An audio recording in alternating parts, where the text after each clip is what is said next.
All right, so you may have realized lately that there's been a lot of episode delays and move arounds. So this is episode 83, Cosmo versus Oliver Hauteclaire. Cosmo, I'm sure you have a lot of things to do and you haven't forgotten any of them. What would you like to do? Me? Forget anything? Let me ask you this first. Yes. Today, the day before your match, is December 25th, and you have been invited to the all-day long Apex Dragons festival in the barracks, hosted by none other than the Hillbilly.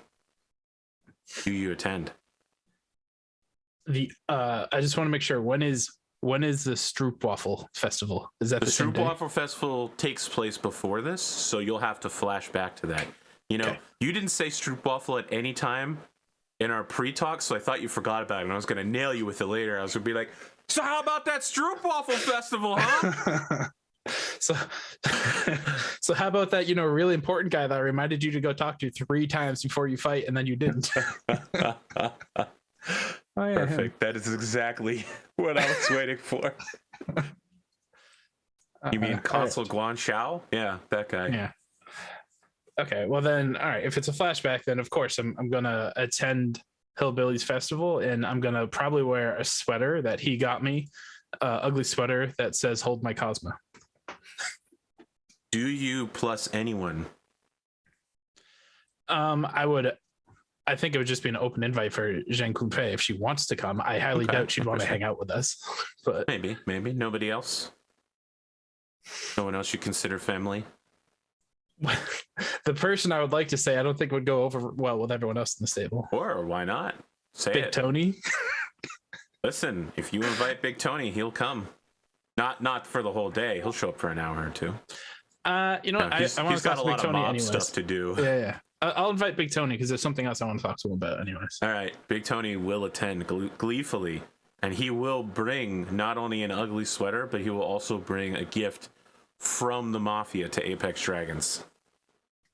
Is it a ticking time bomb? I'm just kidding.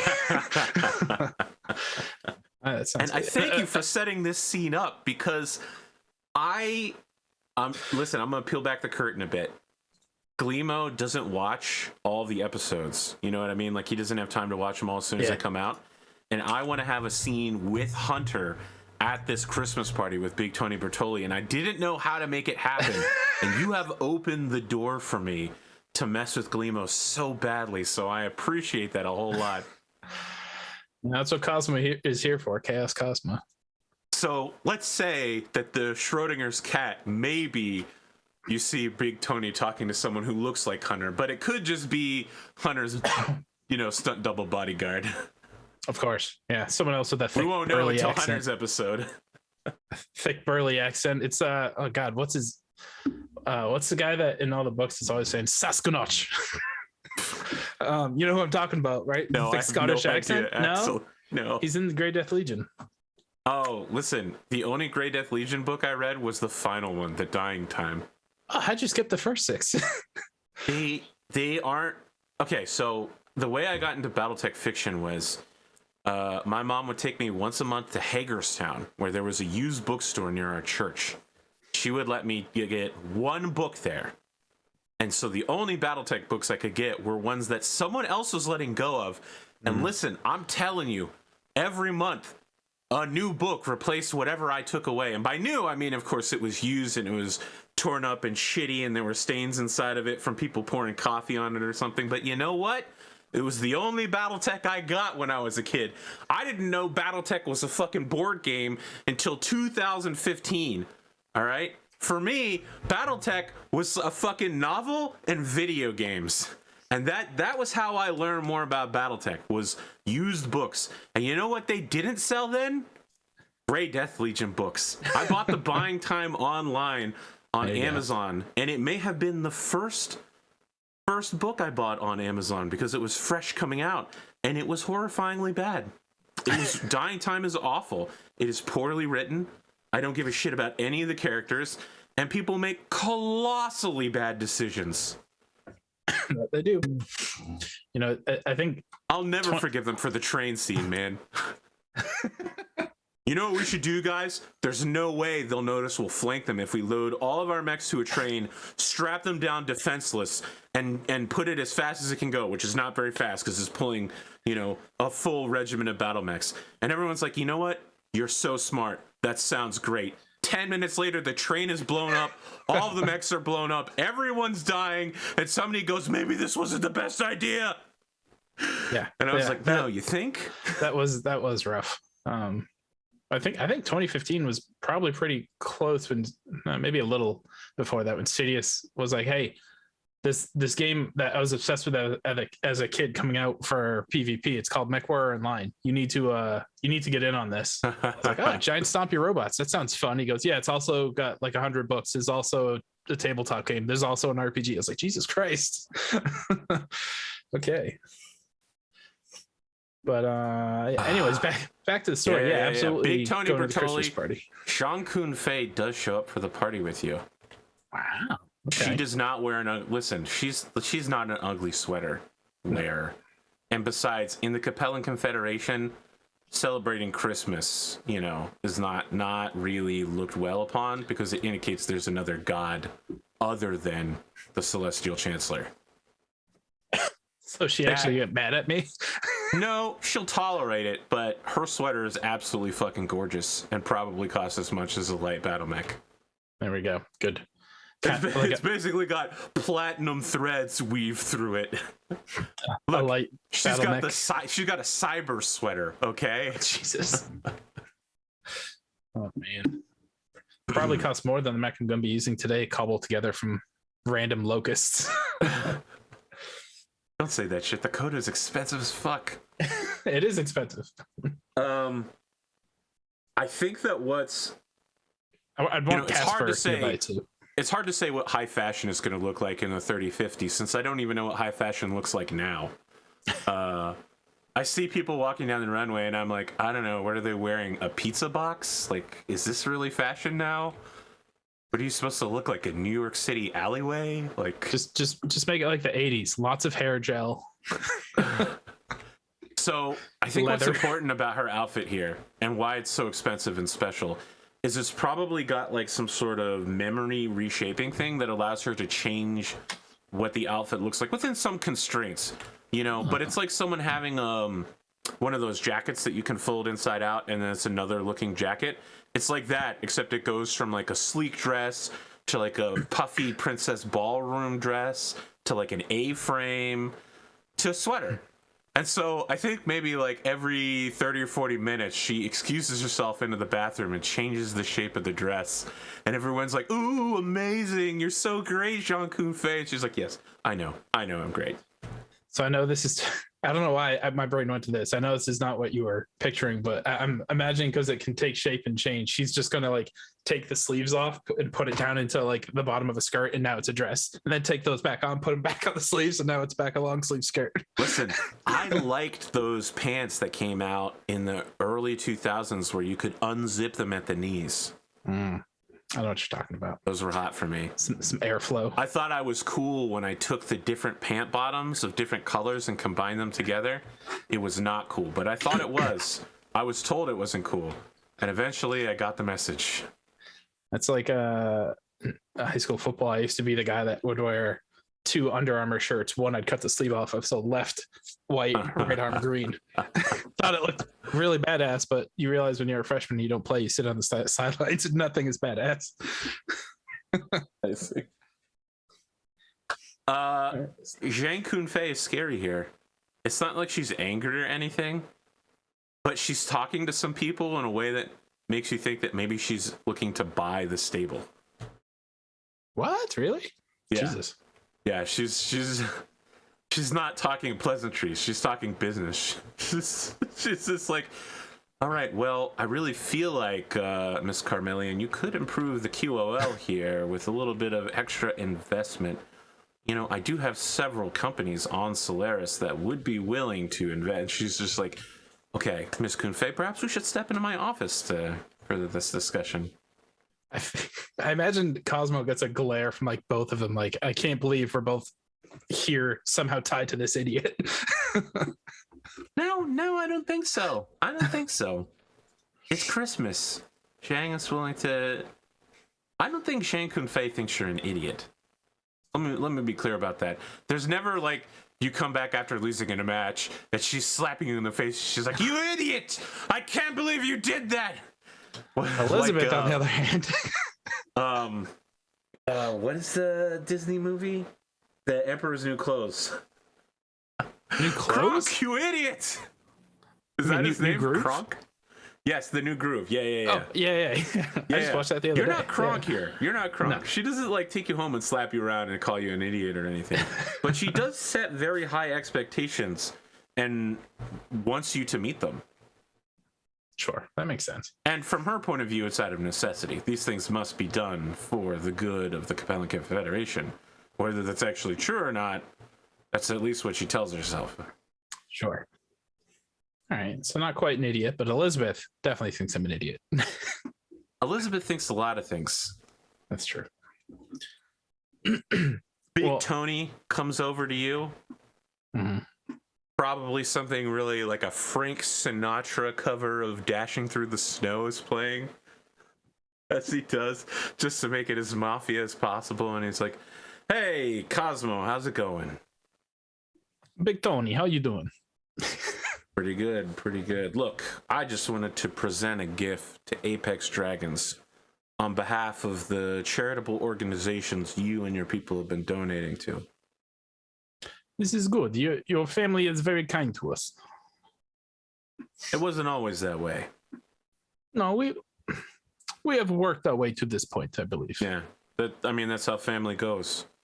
And so he sets down a cardboard box and he slices it open. With he's got one. He opens his own gift right in front of me. No, he opens your gift in front of you. Oh, okay. He's opening the gift he's giving Apex Dragons in front of you. Oh, okay. I think they're called a balisong or a French butterfly knife. But he just whips it out and does the knife trick to open the blade correctly. Just like quickly slices open the cardboard box. Inside are t-shirts for like local sports teams. Mm-hmm. Except it's not quite right. And on the back has the name of someone you don't recognize, like Collins or something, like T. Collins.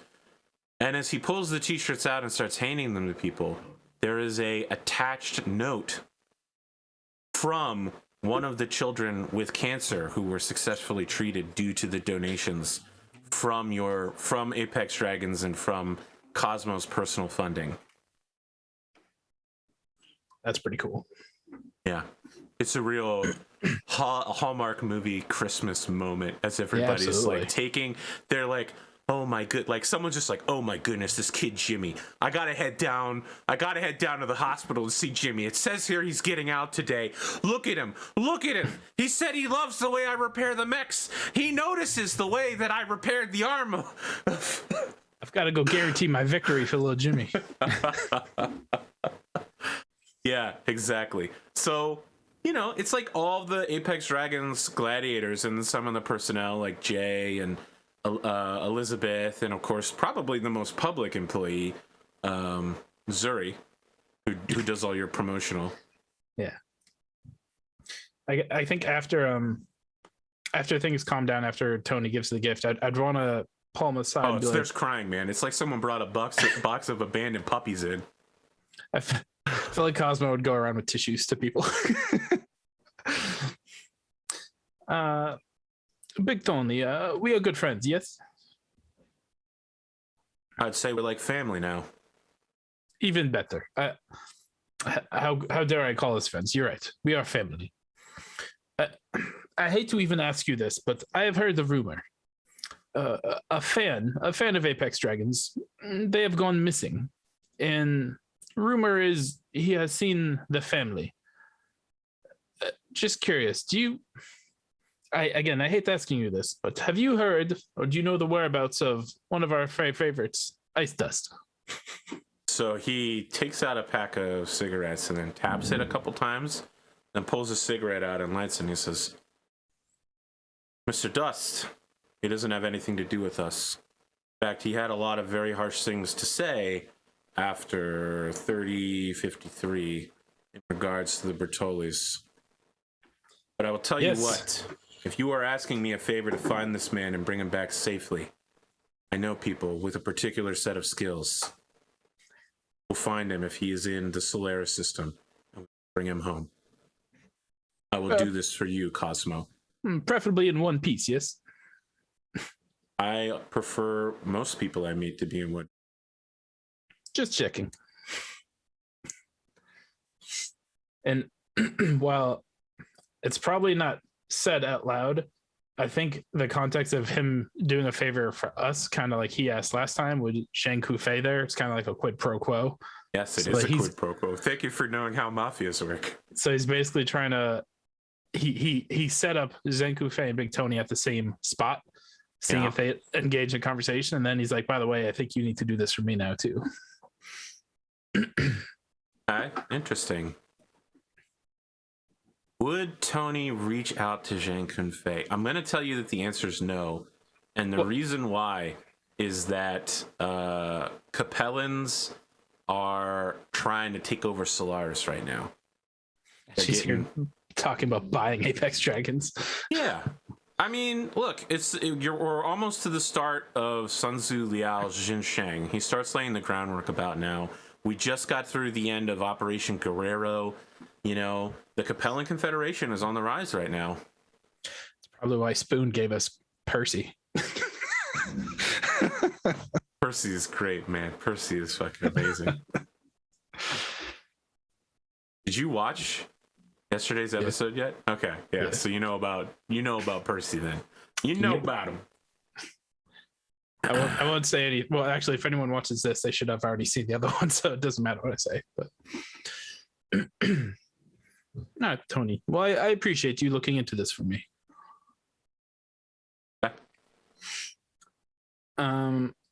While Zhang Kufei's here, I guess I might as well have my conversation with her as well. Sure. Ms. Kunfei, are you enjoying the festivities? You having a good time? I know this is not your usual type of, going out and partying, but I'm glad you are here. I have not found it to be unpleasant. I appreciate that you thought that we were close enough to invite me to an event with your coworkers like this. Well, after after all the success we had at the Stroopwafels festival, I thought, why not? Let's roll it. Roll it. You can't say that. You can't say that until we roll it. Now, look, these people at the Stroopwafel festival are expecting that the two of you are attending as a couple. All right. You tell me what happens when you go to the Stroopwafel festival, because there are 4 main parts to this festival. First, the opening parade, traditionally done on Heligoland, but also being repeated here on Solaris. Number 2, the picking of the Christmas lobster. All right. Okay. Now, the guests of honor, if the mayor is not present, the guests of honor pick the most worthy lobster to represent the Heligoland spirit to be spared from the Christmas feast. And that lobster is then placed in a private bowl and allowed to gaze out over everything. And the guests of honor keep the lobster afterwards and are expected to keep it alive until the next Christmas. Are you basing this on anything? Yes, I am. But it is several different festivals. Okay. Number 3, the ice skating challenge.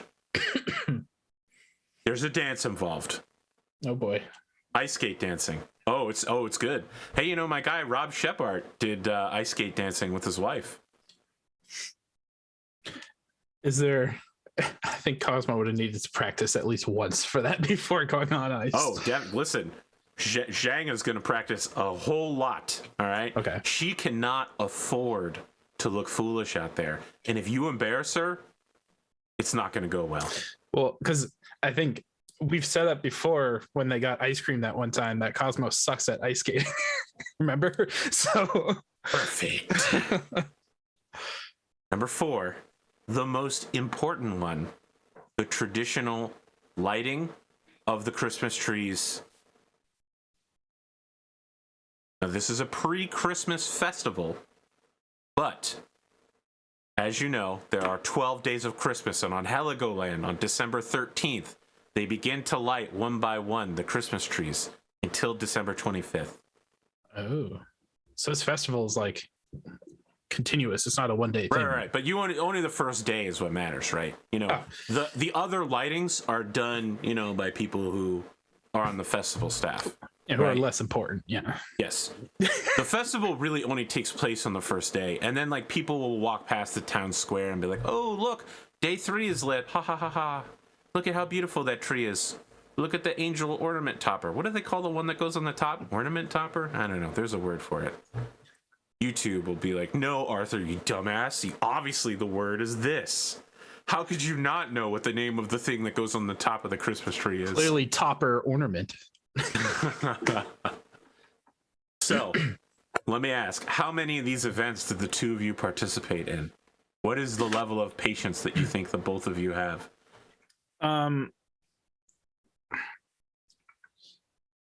feel definitely the ice skating, definitely the lighting, and I think the lobster, just because I kind of want to, I don't know how to determine this, but I kind of want to make a roll to try to pick the wisest of the lobsters too. Ooh, you want to vibe with a lobster until you find one. The one that's like, sneaky, hiding under the rest or separate from the pack, not to get caught.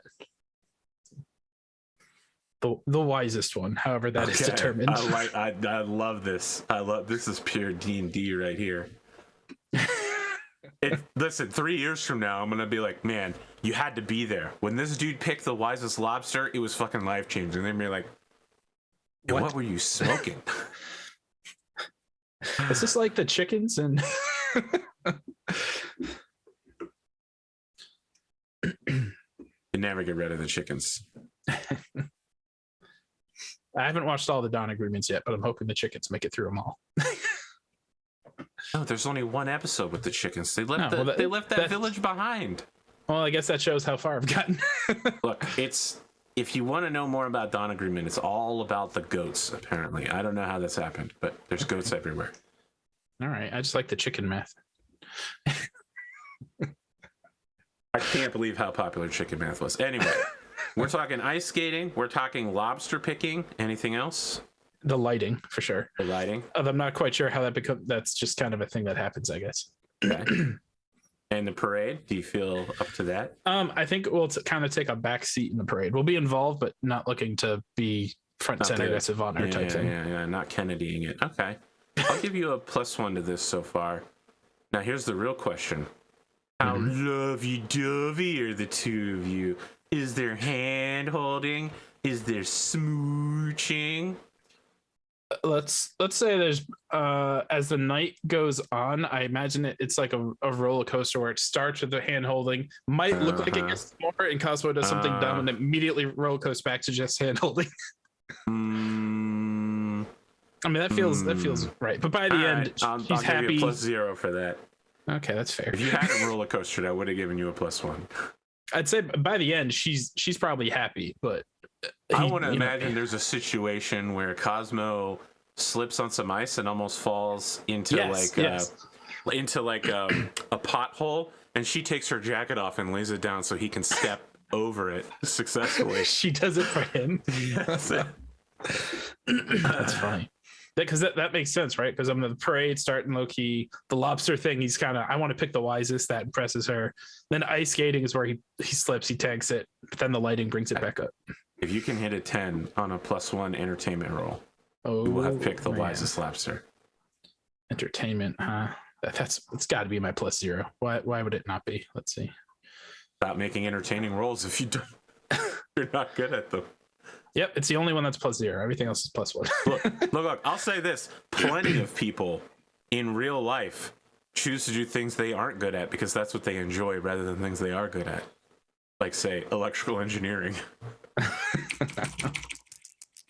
At least a 9. Oh no, 6, 7. It's enough to get you across the finish line, but this lobster will not be the wisest one. That's right in the middle too. It's a good odd when I use my edge. It's gonna get worse.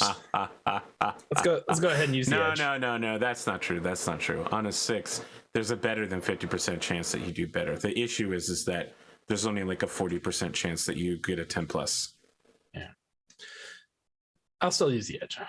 I got him, audience. This was the moment. Fuck. 10.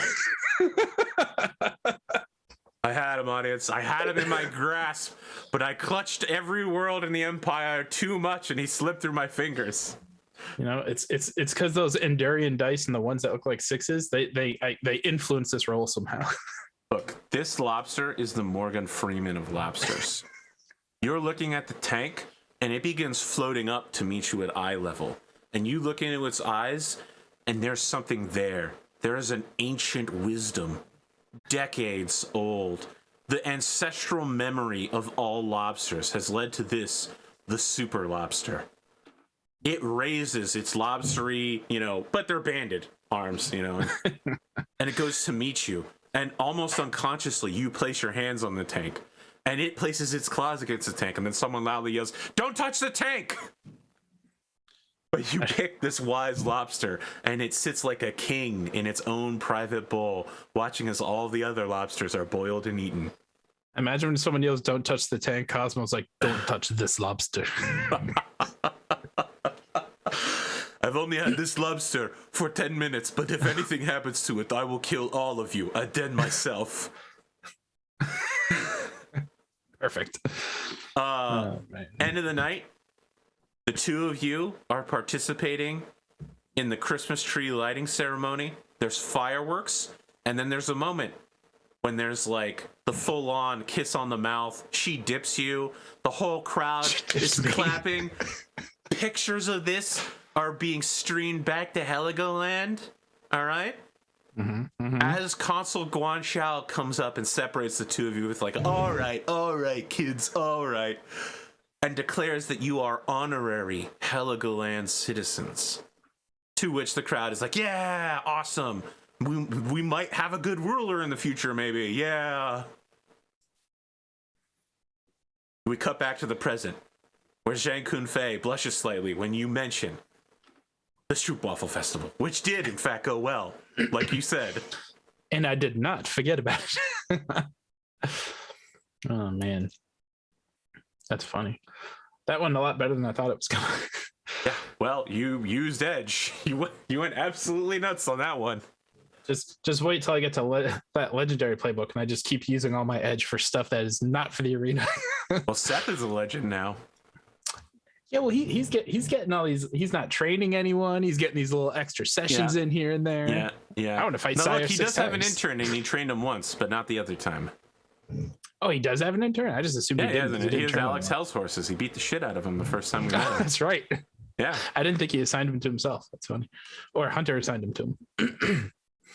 well, Hunter wanted to put all the clans people in one small corner where they couldn't escape to be easily shot at. Because I guess it's that she would have known this by now. I would have just mentioned to Zhang probably at some point in the past week. No, I know you find this a bit controversial, but Sun Tzu states to keep your friends close, but your enemies closer. And so, I've hired Cao Yu into your house guard. Just want to make sure this is okay with you, and that I will keep a close eye on him as well as me, Park. Right. I want you to imagine that this scene is happening right now, midday on December 25th. Oh, I don't think I would bring it up if she hasn't heard by now on Christmas Day. No. Imagine this. The entire house guard is turned out in summer athletic wear into the cold, freezing Solaris City weather. And he's just going up and down the line with his Maskarovka cap on. And he is just like, I don't think I can do a vague Chinese accent here, so I'm not going to, but just imagine he's doing drill sergeant Mandarin. And he's just like, ripping into them. So, you maggots think you're good enough to serve the Capellan Confederation Armed Forces? I don't think so. Drop and give me 50! I want to see you doing push-ups all day. And then he goes up to the mech warriors and he's just like, you want to get smoked? You want to go back home to your mommy? Too bad. This is a real army now. think someone's about to get killed with a smoke grenade. Flashback to Butch. So yeah, he's just like, you've run things pretty loose here, right? And you kind of got somebody to help you keep things into control to some extent, but she still has to answer to you. Cao Yu does not answer to you. Cao Yu answers to the Maskarovka, and his job is to ensure that there is loyalty to the state here, not this laissez-faire, free-loving Solaris hipster shit. And so he's just like, we will have order. We will have discipline. Now get to pushing. He's a means to the end for trained soldiers, and that's what we needed. Yeah. That's perfect. I didn't think he would bring about a Christmas too about anybody that complains about shit too. Questionable loyalty to the state. So this is like, to the state. I thought you were saying complaining about being out on Christmas Day. Like, what is? They will be like. Listen, if anybody complains about it, he like leans down. And he's like, "You celebrate Christmas, maggot? Did the chancellor tell you could do that?" Bush, I said. Now he's basically Denzel Washington and Remember the Titans. What's that? You need water? Water for getting blood off my jersey. And boy, you don't get no blood in my jersey. We're going to do up downs until Blue is no longer thirsty. Too funny. All right. Well, things are going very well so far, I think. Oh, boy. So you're like, there might be a problem with Cao Yu, and Cao Yu's just like, I will make you into a single cohesive unit. Oh, man. This is good. Yeah, okay, we'll see if it's good. I think it's good. We're getting trained units. Listen, there's never been a military in history that has had the words political officer and efficiency in the same sentence. There is now. Okay, we'll see. Just need to get that legendary playbook and more edge. You're like, I can make it happen. As long as I get 2 6s on the dice, I'm God, Arthur. I'm God. Yeah, isn't that what crit successes are for? Yeah. All right. I don't think there's only one other person I'm really looking to talk to, and I don't think it would be at the Christmas. Well, Christmas Jay festival. just comes over during Christmas and indicates that your Kodo is ready for you. I have yet to have a conversation with Jay. Yeah, Jay just mentions it in passing. They've got the Santa cap on, and like their ugly sweater is like a full length. It's more like a sweater, but it's been turned into a skirt length dress, like covering the knees. Oh boy! With the Word of Blake logo and sword on the back. Oh, so he's not hiding it at all anymore. Not that I was hiding, but no, Jay never hid their allegiances. They just believe that the time of Blake is past, and that we live in a perfect universe where we all have perfect knowledge, and death now is meaningless because we will all transcend into Blake's great heaven, having achieved technological success. I mean, that is an opinion. Yep. Yeah, Jay, listen. Jay believes that the word of Blake Jihad has already happened. It's the clans, and with victory has come the great times. If only he had a crystal ball.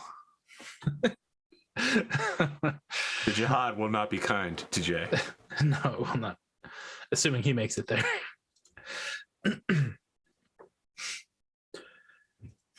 So I think the only other person... Someone else you wanted to see before your interview? Yes, Casper. Okay. It should be noted that Casper is at the party, and Zhang Kunfei is talking to him before you get to him. And there's a lot of talk that goes something like this. Oh my goodness, I didn't know you worked at Coventry Armor Works on Coventry. How interesting. Let's talk about some of the things you might have seen there. Walk me through what your daily schedule was like. I'm sure he's just never says hell. Yeah. Okay. You want to interrupt this conversation before he commits any sort of treason or leaks any intellectual property? I think Cosmo would not. He'd wait to not be rude to Zhang Kunfei, but as soon as Casper stutters or is uncomfortable Nicholas would jump in. Immediately. Okay, then I jump in immediately. Okay. I wasn't sure if he could hold his own for like a minute or two. No. Not at all. Okay, then nope. Cosmo immediately. I think we interrupts. made it clear that Zhang Kunfei is a very scary woman. Yes, just a lot of that's oblivious to Cosmo's, Cosmo. Listen, I feel like Zhang Kunfei would, if she was in the Dora Milaje from Wakanda, Black Panther, she would make it there. Oh, she has that energy. Yeah. Okay. Well, that puts a new perspective on things.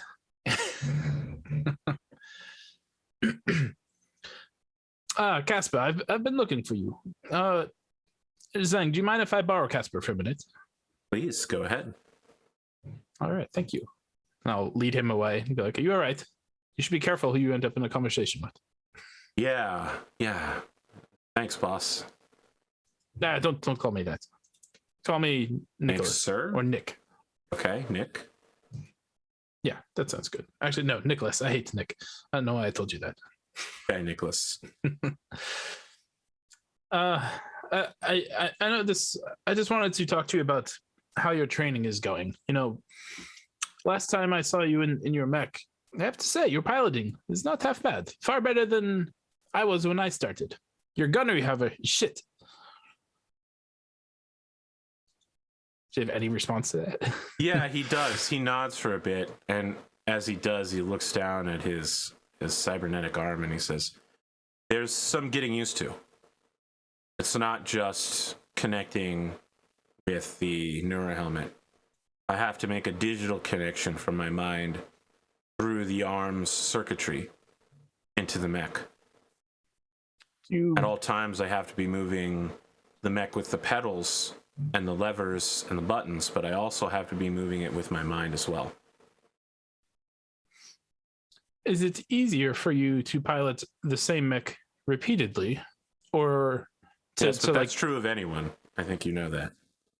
Yes, but I guess do you imprint on the mech? Does it imprint back? Is there a connection? For the neurohelmet, yes. For the arm and the leg, no. I see. It's just as difficult every time. I understand. All right. Well, then, well, this did not end so well last time. I think it is good that you try out different mechs, get a different feel for what your style is, including I still have a quick draw, something bigger, slower, more firepower, just to understand your preferences. Is this okay with you? You're the trainer. I think you know what's best. No, we are a team. Do you see how Seth and his punching bag interact? I don't think that's what we want. That's not us. Wow, you just straight up gonna call it out. Holy shit. On Christmas Day. Yeah, on Christmas Day, probably with both of them in the room, within earshot nonetheless. You see what's his hell's horses over there? See the bruises? That's not us. And I probably look around for Varen and see if Varen has a bruise still. Kaseki, yeah, he got jacked in the face. Oh yeah. I literally just called him his player. Yeah. All right. It's all right. It's all right. We all do it from time to time. I don't want to be like the rest of them. We have a partnership. You help me, I help you. None of this intimidation tactics. Fair? Sure. All right. Because I need you to trust me, and I need you to trust me, and me to trust you. So I don't see how that can be done by beating the snot out of each other. Oh, and before I forget, I do have something for you, and I'll lead him into like probably like a garage next to the mech bay, like a smaller scale. I was looking into, I'm gonna botch this name, the dyskaryophobia. I think I spelled that wrong. From what you said last time, where he was fear of non-military vehicles. Yes. And I reveal a like a military dirt bike or military motorcycle. So it's usually meant for the desert, but this should suffice for you. Now listen, when I hear military motorcycle, I googled this first to make sure they exist. The only place my mind goes to is the World War II sidecar Nazi. Oh no. You know what I'm talking about? Yeah, And when you now take I the do. sidecar off, the motorcycle's fucking massive and incredibly fast. Yeah. I Is it something basically like that, or are we talking about the current U.S. Army issue, like light motorcycles for like scouts on the desert? yeah, the latter. I was thinking something more. It's almost like a dirt bike for off-roading. Mostly for like the desert, just to help have him get around. Because that first day he just appeared at the house. Is it desert camouflaged? Ooh, if he He's wants gonna it be to one be. of those guys going through the middle of a town, and everybody's just like, "Why does he have a desert camouflage bike on the streets of Solaris?" It's to help him blend in. Yeah, okay. The thing about camouflage is it couldn't make you blend in any less in an actual crowd of people. But this is I was just so watching you. paintball videos, and a dude had like jungle camo on his gun, and he got into an argument with someone as they were walking back to the respawn point, and the dude was just like, "Dude, come on, jungle camo. When are you ever gonna play paintball in the fucking jungle, bro? You stand out like a sore thumb. I saw you coming from around the corner." Oh my gosh, that's funny. The first time I went paintballing, I wasn't sure what to expect, and it was like we Get shot in the face. most of the times we went was actually in the woods, not like in the arenas with all like the balloons and shit. I don't know what they're called, the obstacles. Yeah. So I showed up in like a gray t-shirt and like Nike like sweatpants or something, just like comfort clothes. Of the 10 people I went with, 9 of them were in full camo outfits, like arms, like sleeves. I went home with so many fucking bruises because I stood out like a sore thumb compared to them. Yeah. The only time I've been paintballing, my mask continuously fogged up. Yes. And sucks. Somebody on the opposite team was just sniping me at the beginning of every match. Oh, that's a like move. As I was running to cover, they hit me before we even got to the cover spot, and I was just like, well, fuck this. I've done 3 rounds of this. I spent 2 hours waiting for this to get started. I'm fucking exhausted of just waiting for people to let me play. I'm done. This fucking match sucks. Yeah, I had the same foggy mask issue, and I also was wearing glasses, so I had double fog, and I think the ref started to feel bad for me, and so he would stand next to me and tell me where to go, but then everyone fucking knew where I was because I'm standing next to the ref. It's pretty funny. Anyways, completely off the rails. Yep. So Caspar, in a longer conversation with you, indicates that new Avalon Institute of Science models coming out, like any federated Commonwealth mechs that are newly created, especially Omni-Mech lines, have better connection with his cyberware equipment. And also that he's heard rumors of something called a virtual reality piloting pod, which would completely bypass the cybernetics and let him pilot the mech with his brain. Isn't that the thing Hunter didn't pick? It is, but we're waiting on Seth to fail or not fail. So see if you're gonna try. That last shot. Seth, yes, Seth is the only one who hasn't done it. And if Seth doesn't do it, that means the whole operation fails. No pressure, Spoon. No pressure. Save your edge, damn it. He's got to spend the rest of his life dodging anyone with the last name Clan.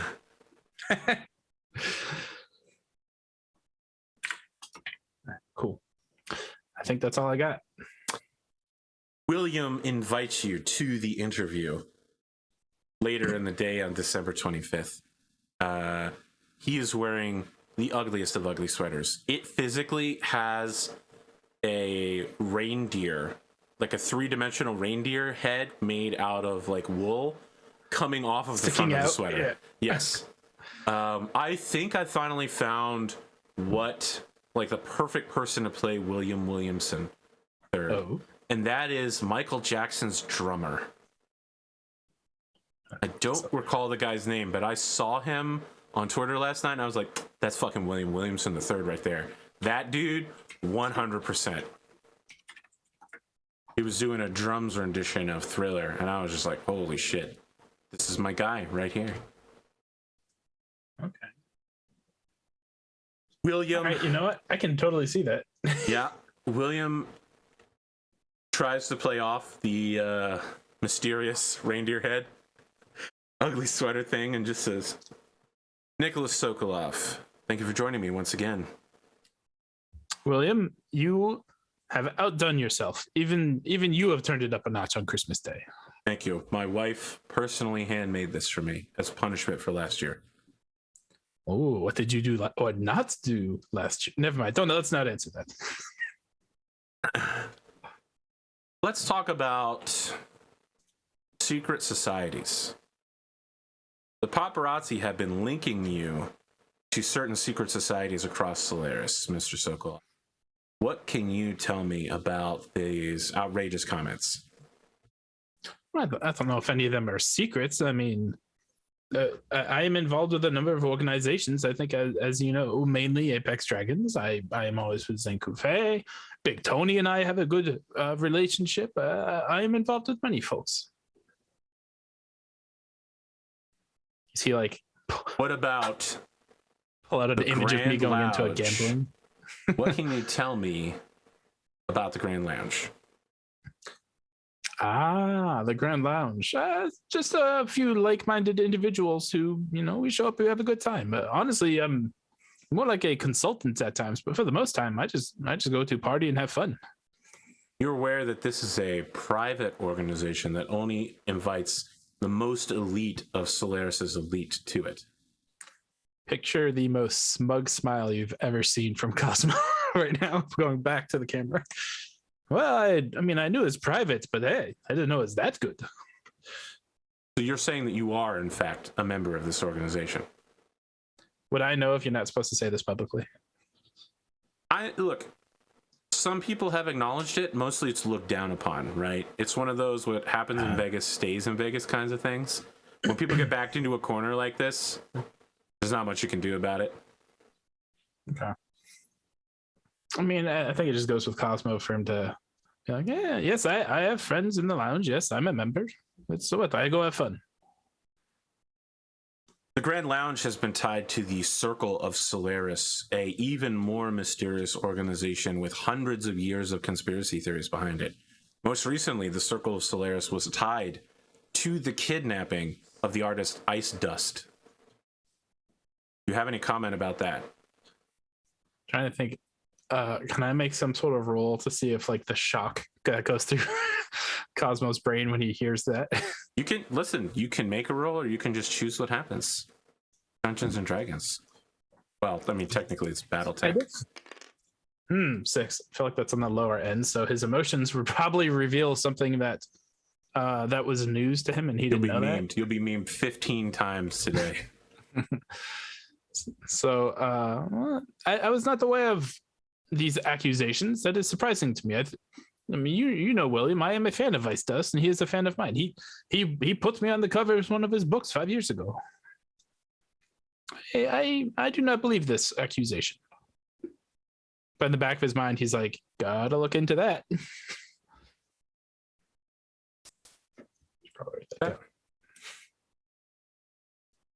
What can you tell me about your relationship with Jean Kun-Fei? Apparently, some things happened during your recent Troop Waffle Festival in honor of Heligoland, the planet that you and Miss Kun-Fei represent. Yes. So the Troop Waffle Festival was a fun time.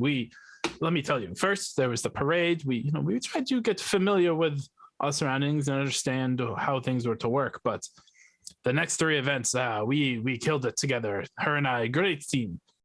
We had a lobster we picked out. Did you see this one? It spoke to me through the eyes. Very special. I wheel the lobster out.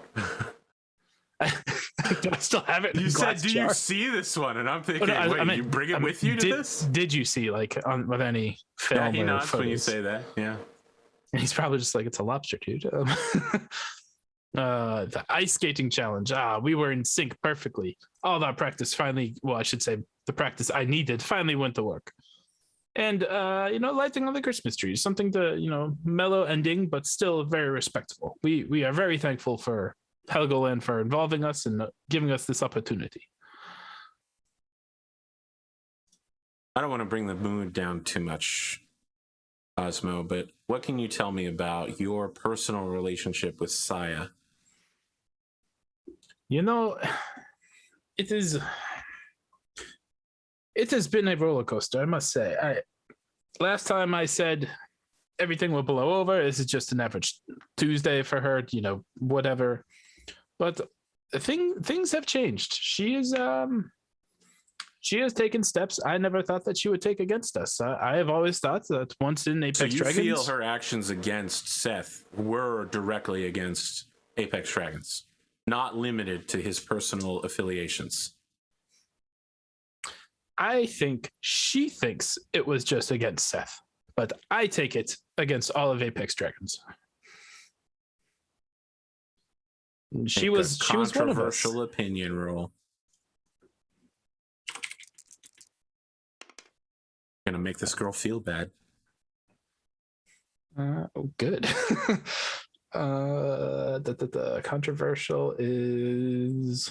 Dang, that's also entertainment. Of course. Was it a +2? No, it's 8. All right. You can either choose one stress or one glory. So I am probably either about to piss off all the other gladiators or shoot myself in the foot, but I have not had a single point of stress that is stuck in season 2 yet. So I'm now at 5 glory.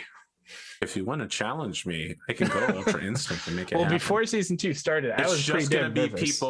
It's just going to be people stabbing you in the parking lot over and over again. No, they don't stab me, they stab Hillbilly. And that's what I'm saying. I'm going to start targeting you now. Yeah, I don't know. Cosmo never gets hit in the head. If he does, I've got like 2 things to negate it, and I somehow don't roll nearly as shitty as I did on those controversial statements in season 1. So, but yes, I just can't help but feeling like Saya has betrayed the family. We'll leave it at that. It is really a matter for her and Seth to work out, although at this point that ship has sailed.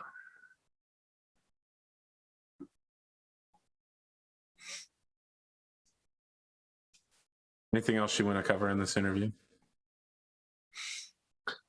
I do not even know who my opponent is tomorrow. I was too busy having fun at the festival, but that Hillbilly put on, which was a great old time, and that's where this sweat is from, actually.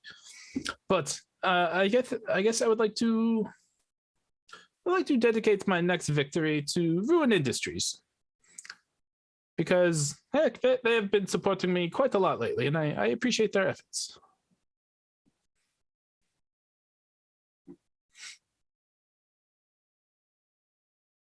This is a guarantee victory? Yes. Sure. Ruin Industries. All right, sorry. It literally slipped out of my mind as you said it. I was just like, nice. That sounded like a guarantee victory. And so popular right now. That's a hot property. Invest. I feel like they're dropping money like crazy. And they're gonna run out at some point. You got to get yourself a Grimdark James daddy investor to follow you around and pay all your bills. Lord Prettybeard just shows up behind you and showers you with money. So even since Hillbilly's episode aired, I've had at least one person, 2 people actually reach out with ideas I hadn't even considered for the duos match. And I was like, holy shit, how much money do you people have? Look, we're still nailing down dates for when the first when the first Gladiator Hall is going to be, because I couldn't get everybody to agree to this or next week. But when we do, I'm going to hold an auction to see who wants to host it. People are like, I'll pay 6, and somebody else is like, I'll pay 8. You know what? This is a great time to get rid of some of these people's money. Enter Eric Vulgaris. Eric Vulgaris is like, I'll pay 42 to host it. No one can beat that, but someone can tie it. We host it on a clan warship. That the stable now owns. Congratulations, you now have a Congress frigate. You just bought your own clan. Clan Seth. All right, that's all I got. All right. me take us. You were going to research your opponent, right, before we did this? You know, I probably should have. At this point, I think it's sailed. I've already picked my mech, so. So before your match, you get to see the interview on Mech Talk that your opponent has, Oliver Hauteclaire. So he's wearing really tiny yellow glasses that just cover his pupils, basically. And he's wearing Jean Kunfei style memory outfit that looks kind of like he's a cyberpunk runner, you know, like a high collar up to here. And inside of it, it's got like the lizard neck frill from Jurassic Park. Long coat with the double buttoning. Some sort of cool Yu-Gi-Oh disc thing on his arm to indicate that he's, you know, he's a highly technological gladiator of this society. And he's sitting with his one leg over the other, talking and saying, look, the thing about my opponents that I don't really understand is why he has to make everything about nationalism. I like Cosmo. I've been following him for years. But he will be coming at me with the intent to embarrass and kill me. I love and respect my country. Of course, my personal machine is a product of my relationship with the Federated Commonwealth Armed Forces. But I am not the Federated Commonwealth. I'm not the Federated Sons. I don't know why he is taking something from outside the games. He's making everything so political. And the rest of his stable does this as well. This is entertainment. Don't mistake that the wars and the fighting that are done by real soldiers every day is anything like what you're going to see here tomorrow or the next day. The matches on Solaris are purely entertainment, and you know, I'll be the first to admit it. My machine is a test bed for the future deployment of this particular model. Dueling is a way to get it done, and you know, with all of the cameras and sensors, it is one of the best weapons testing platforms possible. I mean, Solaris was built on weapons testing, but it was not built on politics. The games here are the only games that people should be playing. So I would like to say that I respect my opponent, but now all I can feel about him is disappointment, because I feel like he could be doing so much better than trying to bait people into these childish fights. Even talking about this upsets me, because it makes me feel like I have to drop to his level. There was a time when I respected him a lot, when he was first starting out, but now he's gone very, very political. And the host is just like, yeah, I agree with you. Cosmo has always been one to bring current events up. And that's, you know, that's Oliver Hauteclaire's interview is basically like a direct call out to you. Sounds to me like someone forgot that this is all their character, but okay. Or the gladiator shtick. He's not the first opponent to use that either. I see how it is. So does like William show me that as I'm leaving, or is that just something I watch? That's something you watch on the news the next morning. Okay. All right, cool.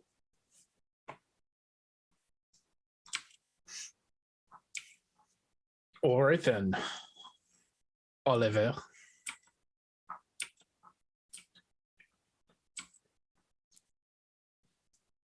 Look at this. This locust has perfect camo on this map. This is nice.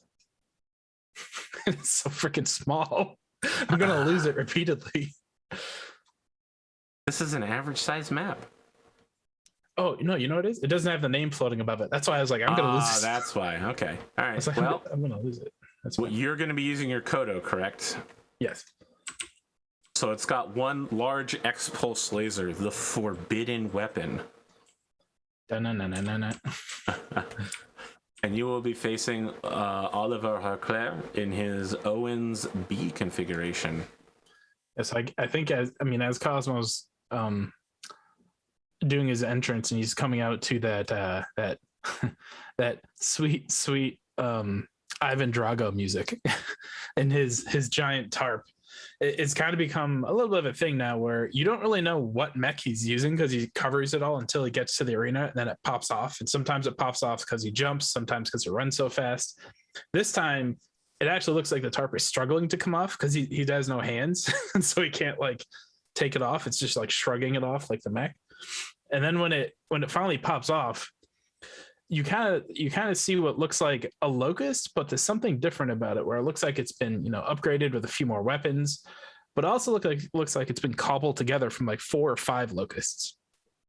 And so it's the Kodo, which is I guess a prototype at this stage, a test bed for the large X. I think this is a full development model, mass production, as far as mass production happens on Solaris. Yeah, on Solaris, yeah. So it's probably something that people if people have seen, it's only here on Solaris, right? But they haven't seen too far elsewhere. But it's also one of the first times you'll see a large X pulse laser. That's pretty much the only time you will for about 30 years. Or if you play Mech Commander 2, I guess. It's pretty dang fast, lightly armored, but it'll work.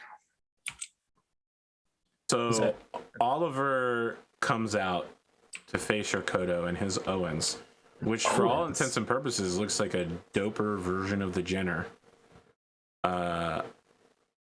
He brings it out at full speed, puts it through a couple of slalom drifts, running at an angle, letting it drift for a while, then running at a 45-degree angle again. And he opens comms at the end of that and goes, Mr. Sokolov, did you see my interview last night? Is this public or private? Yeah. It can be either. He's setting it publicly, but you can respond privately.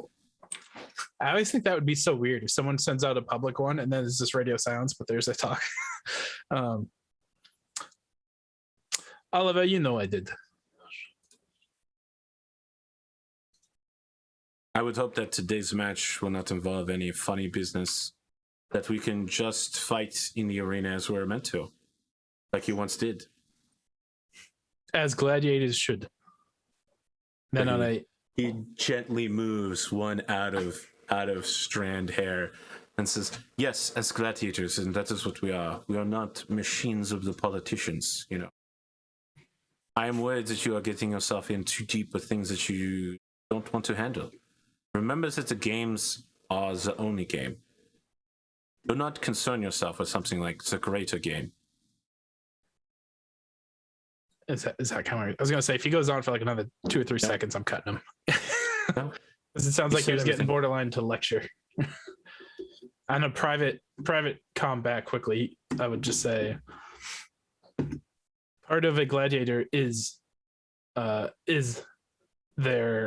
what's the word I'm looking for? Not character, but like their shtick, essentially. I forget what the word is I'm looking for, but their kayfabe. Yeah, there you go. Do not confuse Cosmo with Nicholas Sokolov. I agree. I say the same thing back to you. Do not confuse Cosmo with Nicholas Sokolov. You cannot say to me what I just said. Whatever. As Mech starts charging towards the arena, raising both of its side missile pods up in a manner of respect. He gets a 12. Wow. Luckily, I get +2 and I get to roll twice. But I don't think it's going to help. 8. He also gets +2. And 6. So yeah, he picks. What's your second +1 coming from? The C3 and then the. You don't have a C3 on this thing. Oh, you're right. Only a +1. Good call. But he does. Good. I know what playbook you have, or one of them. You're right. Good call. I'm so used to using custom mechs. He has, at the very least, you can tell, given that he's a +2 scorer, he has soldier, ex-soldier, and mech tech. Neither of which could be a surprise for a gladiator. He chooses to enter from the bottom. All right. Then neither of us hopefully should take crucial head hits and die. Don't Hunter McGregor this thing up, man. I guess I'll go like this. Oh boy. Okay. Yeah, I'm good. I need to really keep track on where I put this mech. Okay.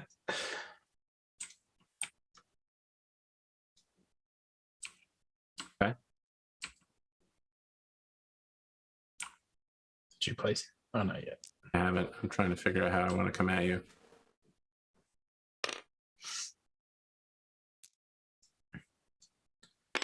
right, I'm placed. Rock. You know, I found out today that I have a 14. You can't win. It's impossible. Even if you reroll, yeah, I can't, you can't get a 14. Reroll, yeah. Okay. He's read you in a way. He knows you better than you know yourself right now. He's galaxy brained every move you could make. Is that up a level? It is.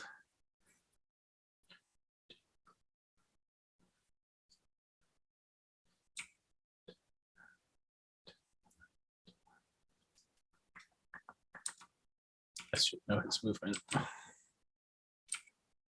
812.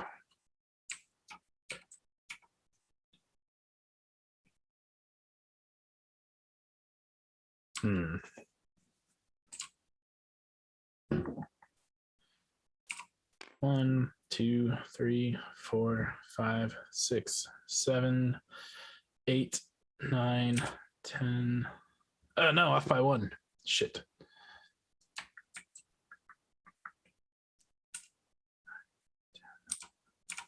12.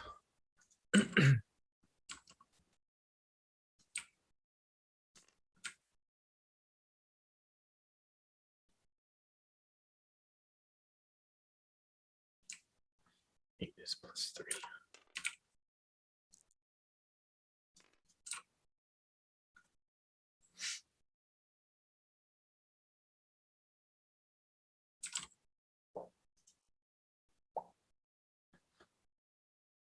Your move, Oliver Hauteclaire. End up at?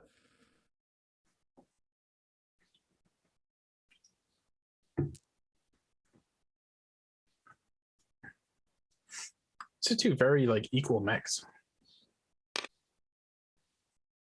Dashes, 11 hexes. Gives him a +4. Plus 4, right? That's pretty dang good. I like the idea that both of you do like an anime charge up sequence before charging at each other. You know, and like you both immediately break west, right?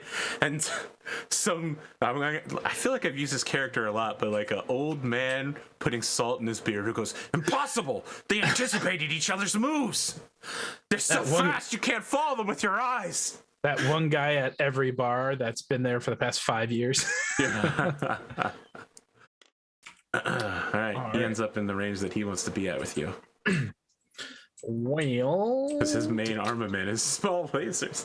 As he gets up against you, you are reading that you're being tagged right now and that you're under a Beagle active probe.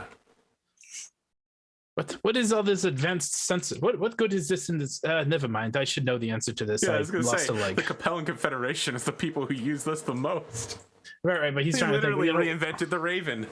But he's like, well, what is the point of this during a one-on-one combat? Whatever. I left it to mines. I won't talk. Yeah, but I love the idea that it's really distracting for you, though, right? Like, there's a light on your console that's never lit up before that's blinking tag, and the computer voice is just like, Beagle active probe detected. So look, this is how I win Overwatch matches, is by overwhelming people with data and explosions until they don't know what the fuck is going on. All right, you're shooting first, sir. I need 9s, except for the pulse laser, which needs 7s. And I'm not going to shoot. You know what? How can I make this work here? I'm going to shoot ER small, ER medium, large pulse. So 799.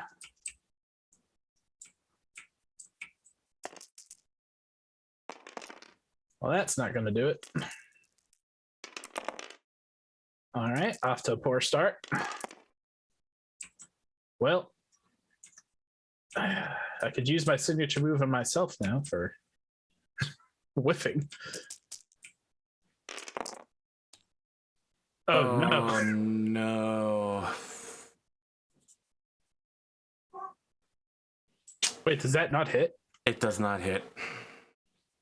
What? How much damage I'm is shooting that? 4 small lasers and the SRM pack at you, and I'm starting with the small lasers, which means that does not hit. Because I only have 8 head armor, so something bigger than usual could really suck. Small lasers is going to be bigger than usual. Wow, so many 8s here. Fuck. All right, SRM pack. That is a hit. 9 on a 6-pack. 5 missiles hit. All right. 2 damage right arm. Got it.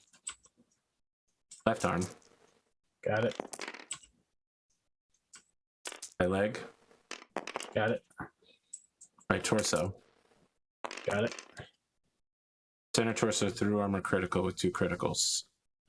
That Actually, it's 3 criticals. Not good. Kodo, no! You're about to get fucked up.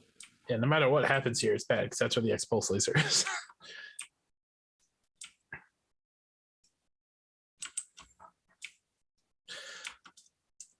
Everything was good until that last missile. Do you want to use Glory to try to negate one of these criticals before I hit you with 3 of them? I really don't know if getting 2 criticals is going to matter, but sure, I have 5 glory, might as well. Sure, please make the roll.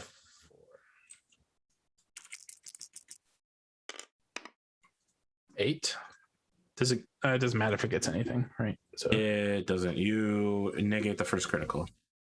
All right, so critical number 2, 3, 4 is a gyro. That sucks. 2 is a fusion engine. Plus 5 heat, and you have to make a fall down roll at a pretty hefty penalty. All right, so that's already going to fuck up my heat. Okay. Here's my. Good thing you can't jump, otherwise you'd be real fucked up right now. Here's my pilot roll. Your pilot roll is at a +3. Yeah, I'm good. I'm just fine. So 2 and 3 is a 5. I got an 8, so I'm good. I did gain un poco extra spiciness though. So I feel like these missiles slam into your mech over and over again, and the last missile slips into a hole made by one of the first ones, and your mech just stops briefly for a moment, like not physically because momentum carries you, but your leg stops moving as the gyro skips, and there's just gouts of fire coming out of the hole in your chest. And Oliver messages you publicly again to say, Sir Sokolov, are you okay over there? Do we need to stop? You look as if you have taken a pretty bad hit. Let me tell you something there, Oliver. That was one hell of a lucky shot, but we're not done yet. Okay. I applaud your accuracy, though. He has no heat problems, and he gets a 8. 6. Man, the dice are hating on me today. 4. Got him. You think you can escape my righteous wrath? I have the power of Davians behind me. I'm the main character of this story. 1, 2, 3, 4, 5, 6, 7, 8. I'll have to make a pilot roll. 9, 10, 11. You are risking it for the biscuit. Let's see here. 1, 2. It's only +2. 3 is a +0 on the skid roll. So I just need You just have the +3 for the gyro. Come on, 5. These dice. They're not loving me, but I passed. All right, how to do this? You could probably get behind me and end this.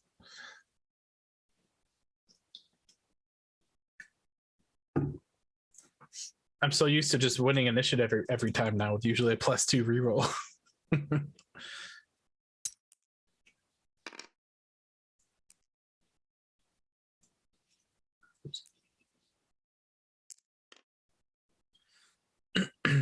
I love the idea of these 2 light mechs using all of their speed to just continuously try to outturn each other. Yeah. So they're not like running in straight lines right now. They're just jockeying from maneuvering position. And it's making them real easy to hit. All right, you're up to shoot first. The 6. Ooh. I forgot I have Artemis 6, so I would have actually hit with another missile. Do you want to do it now? Well, no. We'll do it next time when I remember. Okay. Like spooning those ATMs. You're saying ooh reminded me that I had 6 heat, so I actually barely made it here. I thought I had 1 extra, but nope, that was just enough. All right, so I think I'm just going to torso twist and shoot with the large pulse and probably nothing else.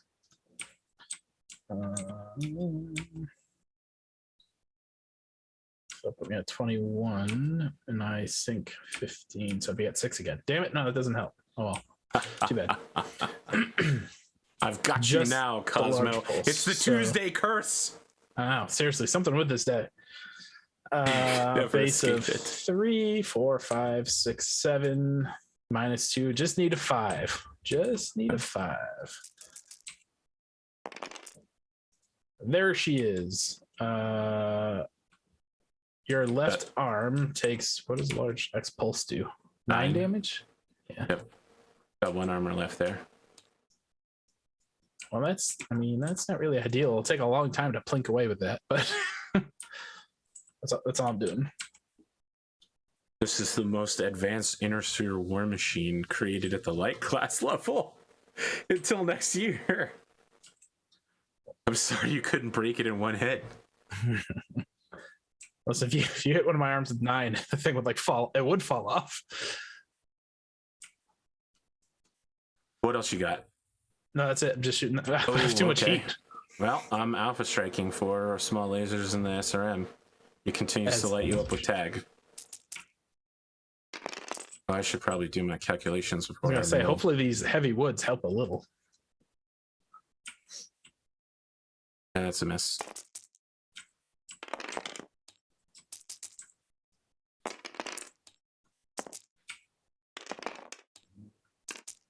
The SRMs. That is a hit. Of course, an 11 on a 6-pack. Don't forget Artemis. Yep, 6 missiles.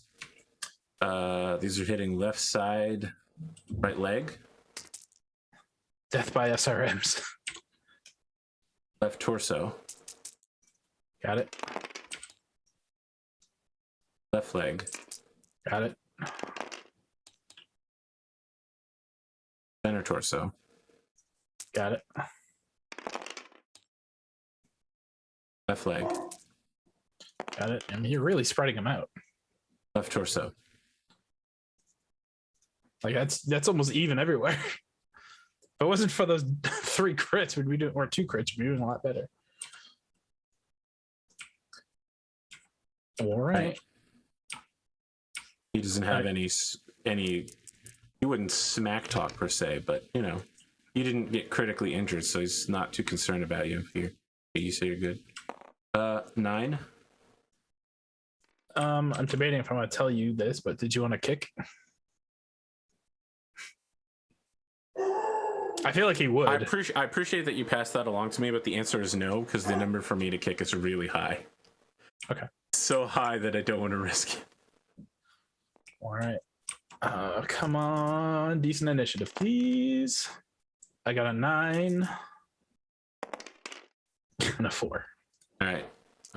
My 9. 12. God dang. Snake eyes. Yep. Good enough for me. It's nice winning initiative continuously. So good. I'm sure it is, which was kind of the whole reason I tried building Cosmo the way he does, is so that he doesn't lose initiative. As Spoon would say, unfortunate. I feel like no matter where I go, you can probably get behind me. No, we have the same speed profile, and you're starting in the woods. There's no way I can get behind you if you move. 2. You have like 3 hexes of leeway. 4, 5. Even 6, more, because getting behind you would require an additional 7, right? 8, 9, 10, 11. Is that the way I want to face? It's that heat penalty deducts 1. Oh wait, no, it deducts from your walking, right? Not your running. Yes, shit. from So you're walking, and then you recalculate your run based on that. So it's 8, 12. What's 7, 10? 7, 11. Oh, then 7, 11 is still. I'm still good then. Damn it. 1, 2, 3, 4, 5, 6, 7, 8, 9, 10. I'll go with it. I still feel like you could get here if you wanted to.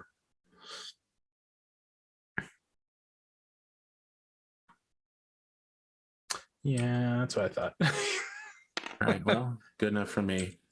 You got any actuators in those arms? Nope, you can actually flip the medium lasers around. I have just the arm flip. Can you?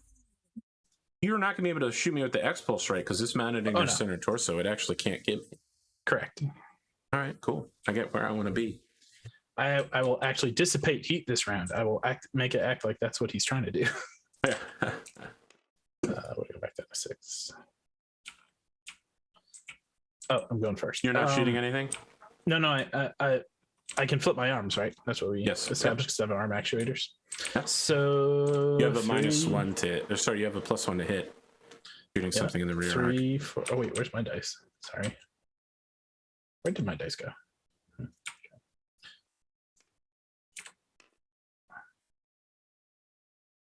Yeah. 3, 4, 5, 6, 7, 8. The Blame Lee Pardoe novel now. He had the most armor on the rear side. That's why he showed him his rear. And they shot at each other's targets. Sure. Man, these dice. Okay. I swing and miss again. You're only firing one? I shot both. They both missed. Oh, okay. All right. Well, do this 4 smalls. SRM pack. Smalls have been betraying me.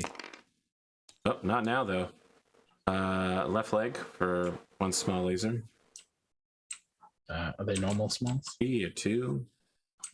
3. 3 actually. I'm sorry, where did that hit? Which leg? Left leg. 1, 2, 3. Okay. Rear center torso for 3. Ho. How's that armor? Oh, 1 left. Ooh. I want to get that. I really need your SRMs to miss. That's a miss. SRMs. Yes, tell me that's a miss. Miss. I'm gonna go ahead and edge it. Oh, come on. I want this. Oh Jesus, it's the exact same. Yeah. Okay. He builds no heat. I was at 18. I now sink 15. So I'm at 3. Yay! Got my movement back. Please, for the love of God, I need to win initiative. Mr. Sokolov, it's clear that this match is already over. Your mech is in shambles. You have yet to land a solid blow upon me. I must insist that you, if not surrender, at least withdraw from the field with honor. Fuck, you're killing me on these initiatives. I appreciate the offer, Oliver, but I still have some armor left. Where to go? 1, 2, 3, 4, 5, 6, 7, 8, 9, 10, 11, 12.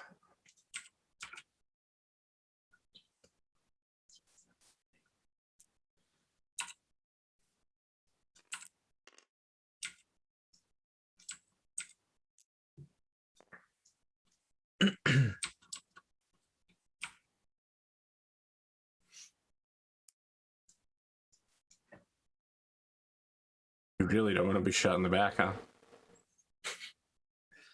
Well, when I'm surrounded by trees, I'm already starting at a -2 for moving forward. I kind of need to get some space.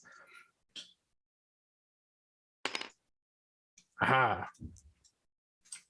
I think all I've done is shoot you with 1 laser once. All right. Go ahead and make my day. I'm just going to shoot. Now that you're not in heavy woods, I'm going to fucking blast you. You know that, right? Yep. I figured this would be the last round. I'm going to... I've said that before, and things have gone on for like 4 rounds, so I felt like a real moron. That's why I don't say it anymore. I mean, at this point, my armor is pretty paper thin. Even remember when you lost to a hover tank with no frontal armor? You know, it was a common theme in that match. I couldn't win initiative because I kept my TSM up thinking, I'll win this time, and I didn't get a single kick. Okay. We're going to see the TSM Kodo with fists. A Jenner with hands? What? 3, 4, 5, 6, 7, 8. -2. Need a 6. God damn. Oh, wait. No, that does hit. Okay. Center torso takes 9 damage. Takes a little over half. Jesus Christ. It has so much armor. Oh, you know what? I forgot. I'm 25 tons. You're 35 tons. That makes more sense. Okay. I didn't choose your mech. My heat goes up to 17. Oh, and I ran. Can you imagine if you brought a puma to this fight? Maybe a cougar. Isn't a cougar a medium mech? I thought it was 40 tons. It's basically the puma with a pointy nose. Yeah. For some reason, I thought it was like a medium mech. All right, let's see here. I'm alpha striking for small lasers.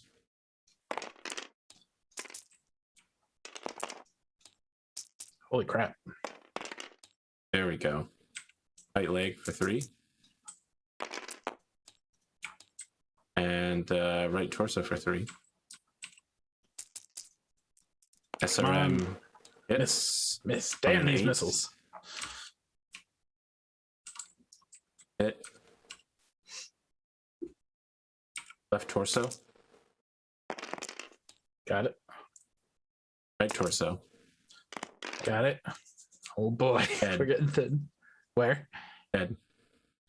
Already used that move. Yeah, I have whatever that. Oh, plot armor?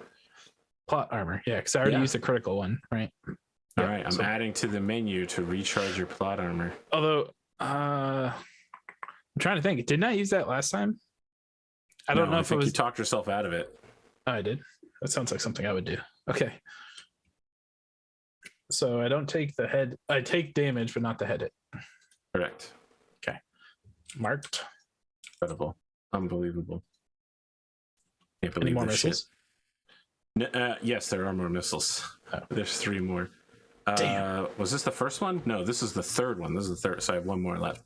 I just was really hoping that head hit would change everything of the way the game is going. You know. Go what from you stomping me to stomping me harder? Yeah, stomping harder, exactly. So that there's no question about the victory. All right, right arm. I mean, you were spreading my damage so well. 8, and then I hit you twice for another 6 is not 6, enough. 14. Fortunate. Thank God, because I got that gyro and the engine. Yep. So let's talk about kicking. He actually will kick in this particular instance. I'm totally kicking as well. Okay, please go ahead. Well, I'm a base of 1. 1, 2, 3, 4, 5, 6. -2 is a 4. And remember, your heat doesn't matter for physical effects. Correct. I hit your 2 is right leg for 5 damage. Probably insignificant, but that's at least 1 pilot roll.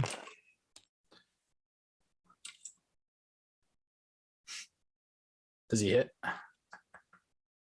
Doesn't. I'm gonna have to use this other one. What? Don't fuck up. I hope you face plant Oliver. He's got to make 2 potting skill checks, and he just used all of his edge. Oh, well, that's good. He's good. Rough. It's fucking rough, bro. Hard out here for someone with a I feel like at this score. I feel like Cosmo's glancing down at his mech's like armor layout, and it's not red, but it's like a dark orange everywhere. Yeah. I got a 7. Come on, please. 9. Finally. Thank you, Jesus.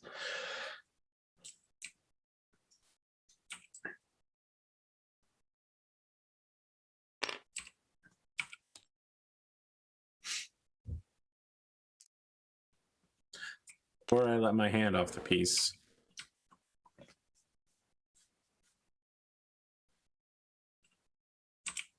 Probably can't get behind me. I'm good with this.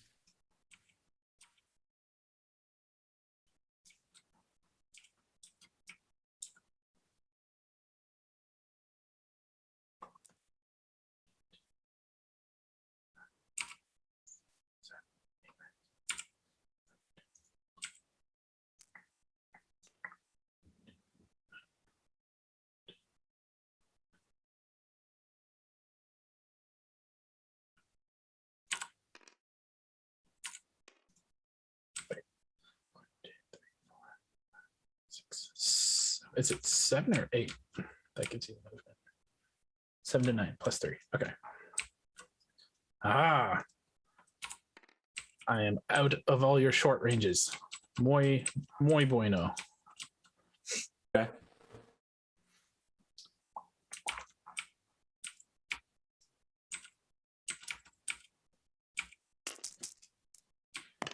It's like a +7 to not like that. All right. Streaks miss, or sorry, the SRMs miss. All right, turning point. Here we go. Come on, large laser. 3, 4, 5, 6, 7, 8. -2 is a 6. And let me make sure you're in short range. 5. Yeah, here was 4. So come on, 6. Booyah. 9 damage to right arm. Has 1 left. Man.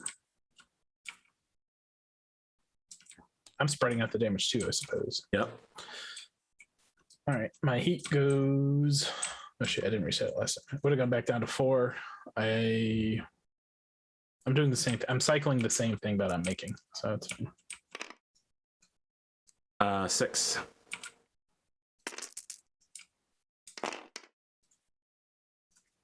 Oh, it didn't change. 10. Yes, yes.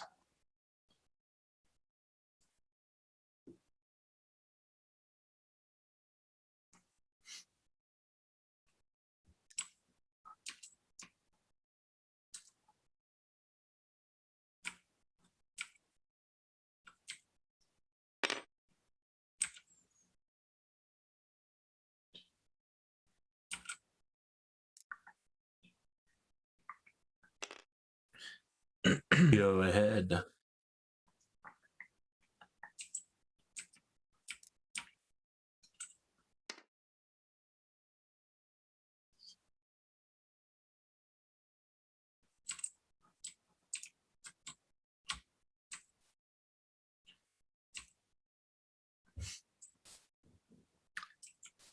I will not move. Huzzah. Arm 6. That's a hit. Wow, that's a really, really good roll. 5 missiles hit. Damn these Artemis. Left torso. Okay. Right arm. No armor left there. Left arm. My goodness. Right torso. Oh my god. Left leg. You need to look at this armor. This is incredible. Perfect. 2, 2, 1, 0, 1, 3. You know, it just takes just a single missile in several locations to cause you all kinds of problems. Yeah. Oh yeah. I mean, for an XL engine, this is very dangerous. All right. I didn't move, so base 3, 4, 5, 6, 7, 8 for the woods. -2 for pulse. Brings it back to 6. Medium range back up to 8.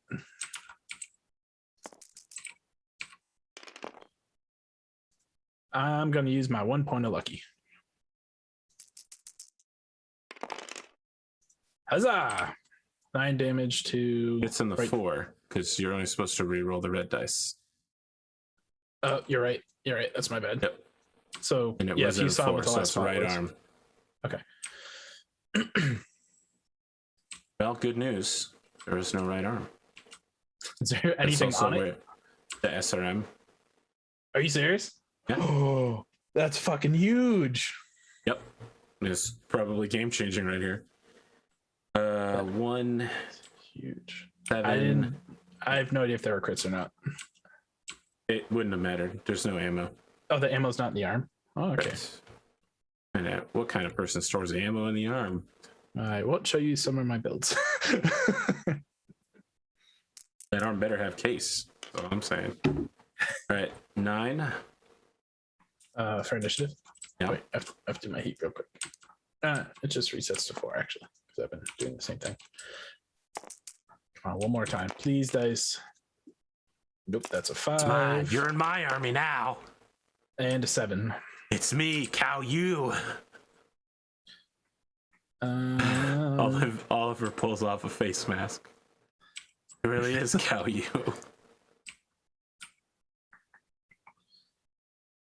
Hey. 1, 2, 3, 4, 5, 6, 7, 8, 9, 10, 11, 12. Right? Level change. That's 4 to move from there to there. I would have liked to be able to turn one more time, but oh well.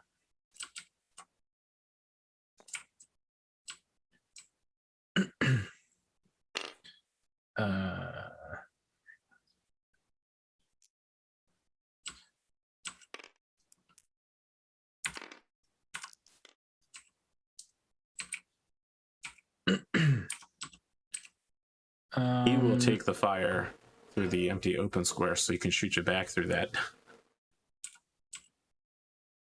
Okay. So no partial cover, no woods, no nothing. All right. Base he 3. has your woods, but yeah. Oh, the true, yeah. Base 3, 4, 5, 6, 7, 8. So I need a 6 for that large pulse laser. Oh, dice, you're messing with me. 9 damage to left torso.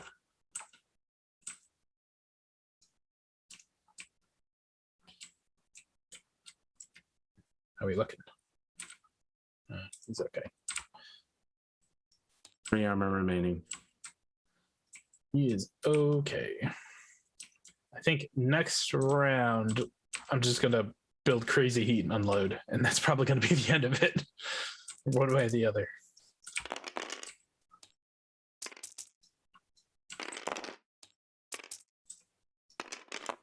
Ooh. That'll do it. Right arm for 3. Any crits? No crits.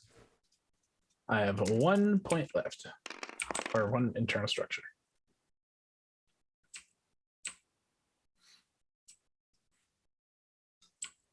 Mr. Sokolov, these are beautiful testbed machines that we are piloting.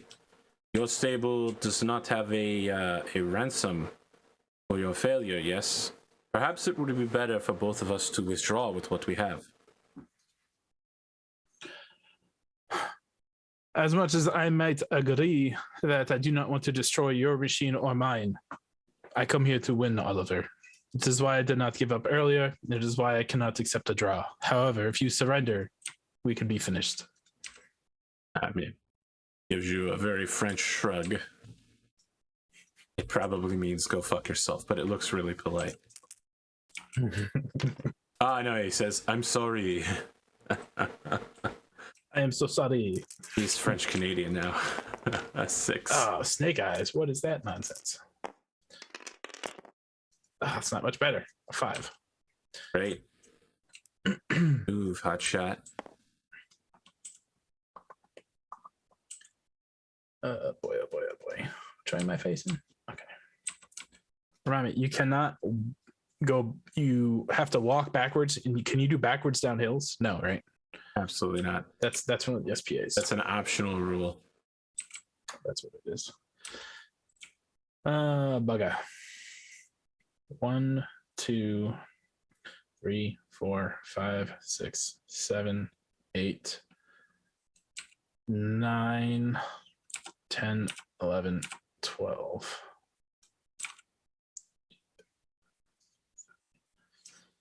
All right. Remind me again, I didn't move after stepping here. Yes, correct. You have to, Although, you have are to you move counting, after you turn. Are you counting all these? Yes, I am. Oh, Jesus, this could be bad. Okay. So you only make the skid roll for when you turn and then move. Okay, so I didn't turn until here. So I'm okay. You didn't move after turning, right? You just turned. No, I did not. Correct. You're good. All right, nice. Not hiding in woods, so he has a chance to shoot me.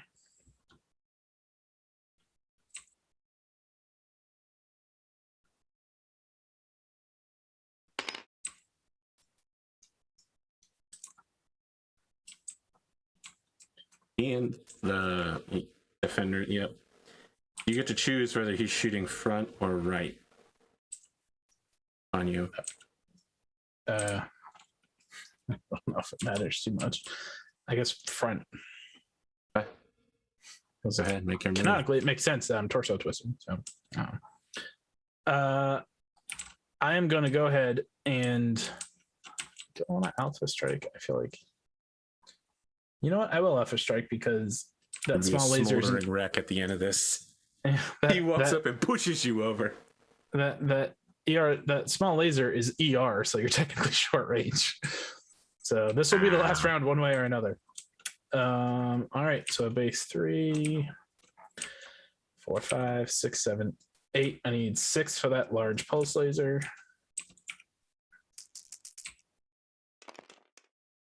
It hits. Location 11. Left arm takes 9 damage. That's popped off. Is there any weapons left? That'd be great if he does. 3 small lasers inside. With any, there's no ammo, right? I'm assuming that would just be 2 damage left on the left torso. Okay, I need an 8 for first laser. Yes, that hits. Location 8, left torso, 5 damage. I don't know. There are 2 crits. Go ahead. You just need 1d6. 1. Engine. Nice. 1 again. 4. Active probe.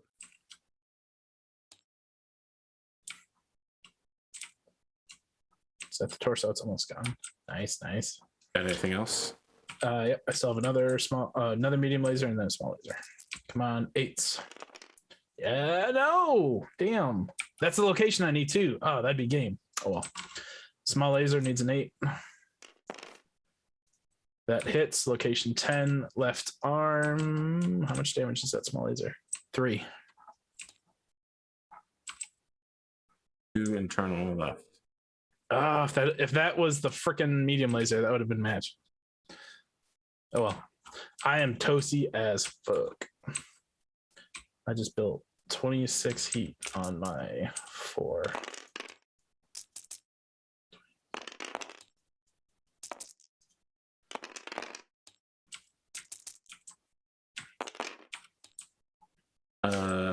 Right torso, 3 damage. Any crits? Yep, 3. 3 again? My God. Technically, it's a 13. You might cause me to shut down. Actually, you might make me lose by XL engines. I just get 2 parts of the heat sinks, 4 and 6. Oh my God. Yep. 5. Come on, 5. Give me a 5. Yep. That sucks. You gain another 7 heat from the... I am toasty as fuck now. So I did dissipate 20. Now it's down to 10. 8. So I only dissipate 8 heat. So you get 22? Yeah. You need to make a shutdown on 4, 6, and 8. Mm-hmm. That was a poor round to go super spicy. Does it matter the order? It does. You start lowest to highest. So okay, so that's the 4. Past 4. Here's the 6. Yeah. I wish that was the 8. Oh well. An 8. Woo! Spectators are getting their money's worth today.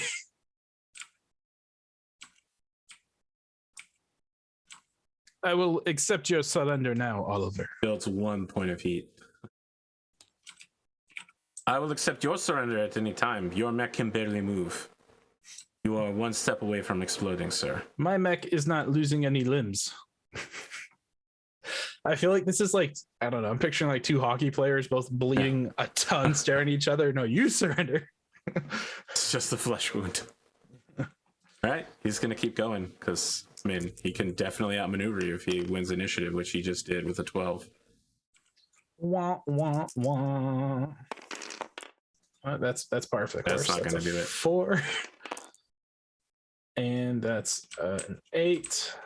How bad is my movement penalty here? Let's see. 22 minus 4 points of movement. What am I usually for? So that's a 4/6 now. Is that right? 22. You are minus 4. Yep, you're a 4/6. You're a light assault mech.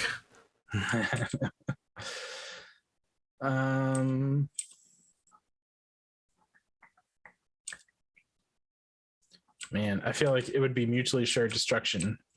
I could just stand still. You go behind me. I'll shoot 2 lasers behind you, and we'd both die. 6. Man, moving a 6 doesn't get me anywhere.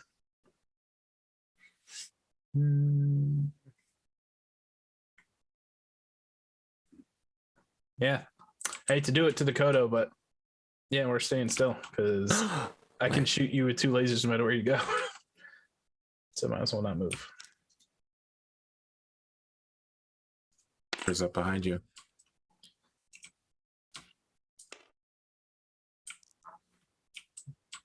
Far enough for it to matter. So that is 3, 4 in the rear. That's it. What about heat? Oh yes, good call. Yeah, heat's going to give you a +3. That's a big one. So that's up to 7s. This is what I wasn't counting on. Was your heat making you miss? That hits 5 damage to your left leg. That's not what we want to see. Perfect. And that also hits 5 damage to left leg again. No, there are 2 crits if it goes in. You don't go through. No, that's game. Small lasers you in the back. He hits. Right leg. Oh my god! 1, 2, 3. All right, he's gonna kick. You only shot 1 laser? I only have 1 laser. Are you kidding? I'm not surrendering to anyone with 1 laser. Fuck that. He hits. Okay.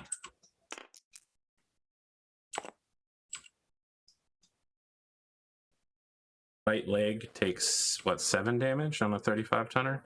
Oh shit! You just knocked my leg off. I didn't think you were that heavy. Oh. Well, I won't surrender. Blah. Oh, with that gyro hit, getting back up at this point is going to be a pain. And 1 more goes internal to right torso. Were there any crits? No. Okay. I don't. Lucky for you. I mean, even if I get up, I can't get up. I don't have hands. I don't even think I can prop my. Look, I can't prop myself up until he kicks you. Your leg just snaps off like a twig, and you fall down. And then he plants his leg on the back of your mech and says, "I hate to do this, but you won't stay down." I feel like Cosmo. The visual is the Kodo's arms just kind of like going like this because he can't prop himself up, and they're just like little wings. Well, if I keep struggling, does that make this a draw? No. If need be, I will kill you from behind, but I would prefer that you simply accept the situation as it is. We got it. Well, listen, we haven't even gotten to your fall damage yet. Still opening up my PDF to page 64. Yeah, I don't. Well, it's going to be 3 points of damage to someplace. Yes, but it's the critical. That's what I want to get you with. All right, so I'm just going to roll this dice to see how I fall. 4. 4 is going to put you facing him. Completely turned around, which means it's on my rear. Yep. Rear. Make the roll. A 9. It's a left leg. Critical. Left leg. Yep. 1, 3. Hip. Actually, oh my god! I think it's literally impossible to do anything now. It's actually 2 criticals because he has. Oh no! Well, I don't know whether we count his +1 to criticals 5, here. 6, 7, 8, 9. I have a +10 to get up. All right. Yep. Although, you also need to make a check to see if you pilot injure. Yep. I At You what do. point does that happen? It's before It happens the hit. during the fall, so you have a Plus plus 8, 3. the leg too. So 5, 6, 7. Oh yeah, 8. right. You lost the leg as well, so I need a plus 8, so I need 9 or better. Did you take my other compelling dice? Where'd that go? Not that I know. It's on your sheet right here. Oh, it blends in. Oh wait, no, I'm sorry. I'm getting ahead of myself. I'm only a 3-2. I need a 10. Sorry. Just need a 10. Oh, That's I wish a I 9. said I should have kept it as 9. Oh well. So I do take pilot damage. Yep. All right. Now it's even harder to get up. Actually, now it is impossible to get up with that pilot damage. I think Cosmo will begrudgingly tell someone else to shoot up the flare. He's not going to say anything to Oliver. Oliver's mech is smoking. There are parts of it missing that should not be missing. His single weapon, a tag, and 1 small laser. Even the prized Beagle active probe destroyed. I am pretty upset. I just lost to a mech that had a small laser left and nothing else. that is pretty upsetting when I still had every single one of my weapons. That's Mr. Nicholas Sokolov, I hope that you recognize that your reign of terror in attempting to take out Federated Commonwealth and Federated Suns Mech Warriors is misguided. I am every bit as honorable as you are, and as unwilling to surrender. There's no reason to target us, to speak poorly about us. Is it still public? Yeah.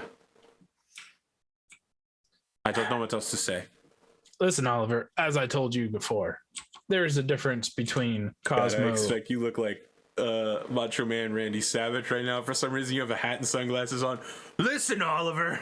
Well, I feel like it's, he's bleeding, he's beaten up, he's pissed, he just lost. And he's probably loses his accent a little bit because the player just did. But I told you, there's a difference between Cosmo and Nicholas. You started your sentence with Nicholas. Now flip to a private channel. Nicholas doesn't give a shit what happens between the Compelling Confederation and Davian sons of bitches. Cosmo gives a shit. That is the appearance. That is the shtick. Now flip back to public. You fought well. This was a good, entertaining fight. I hope these spectators enjoyed it. One of my best. Most entertaining ones, that is. I'll challenge you again soon. You're now about to be accepting challenges from below, my friend. Just flip. Yep.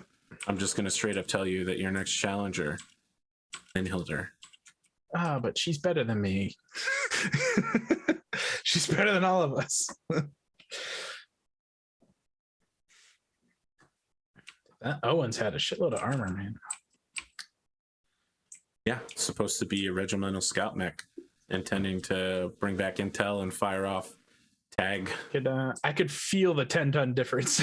that was really a damn the only close reason match. I won, giving the shitty weapons compliment I have. Yeah, your SRM 6 did work, but you had no kapow. So, good match. You go into your first off, you guaranteed victory, so stress unless you're a hot dog. I'm a hot dog. You also gain stress for being hit during combat. Hit in the head, yeah. You get an experience point for participating and an experience point for losing, right? For guaranteed victory losing, yeah. Yes. Which is honestly, that mechanic is the reason I don't ever want to accept a draw. Ever. I want that you're XP. the one I offer draws to the most. I would rather lose than draw and lose the XP. I know. That's why I constantly offer you draws. It's a test of your loyalty to the mechanics. As soon as I figured out drawing doesn't get you that XP, I'm out. You really put some risk into this. You could have absolutely been crushed, like the Kodo totally destroyed. Yeah, in a few different ways. Losing enough XL engines to completely core the mech. This was a good map for it, though. I was worried. I am so terrified every time I'm going to be put on that damn canyon map because I stripped all the jump jets from the fire starter, and I don't have anything with jump jets. There's only like a 1 in 40 chance he'll end up in the canyon. I know, but Some of these maps seem to come up a lot more often than others. I feel like the arena, Well, the arenas come up because the unlimited class guys fight there. That's true. Yeah, I feel like I see that one a lot. The Coliseum. There we go. That's what I was thinking of. What's the repairs on this Kodo? Not clan and it's not custom, so it would just be 1, right? Yes, and it'll be 2 total on Mech Tech back to 1. Yep. Not bad for near death explosion of.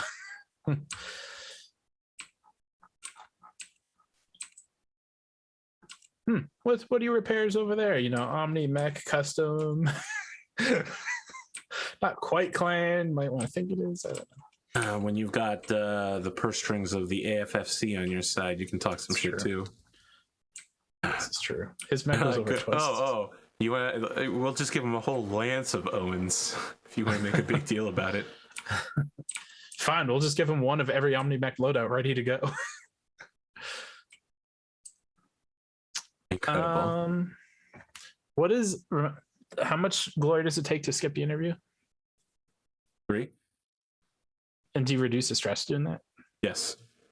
Yeah, sure. Why not? Are you gonna be the first one to do it? Who's the guy who did this? Marshawn Lynch. Oh yeah. Perfect. Yes. Absolutely. I'm just here because I have to be. Because my contract said I have to be. Yeah. Unbelievable. That guy has the biggest balls in all of history. I saw that happen and I was like, this is going to be a meme that will endure for the ages. Because look, I as much as we do these interviews and shit like guaranteeing victory, right? Like people do that shit for football games and I'm just like, none of this means anything. I don't need to hear 2 football players talk about how great their teams are because in the end, one team will win after 4 hours and 20 beer commercials and the other team will lose. And it doesn't have anything to do with 30 minutes of pre-talk. It has to do with how they perform. So that was that's honestly how I viewed a lot of season 1. And then when the season 2 came around, I was like, you know what?